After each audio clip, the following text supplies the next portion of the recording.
kepentingan konservasi kebudayaan dengan kepentingan ekonomis dari kebudayaan.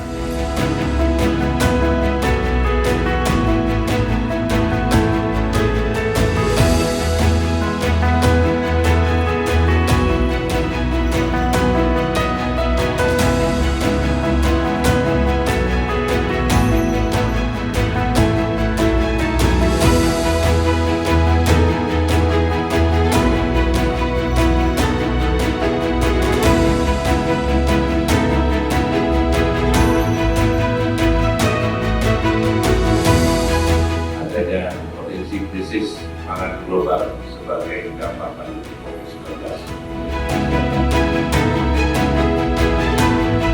Produknya, ekonominya, ekspornya, investasinya, bukan ini seperti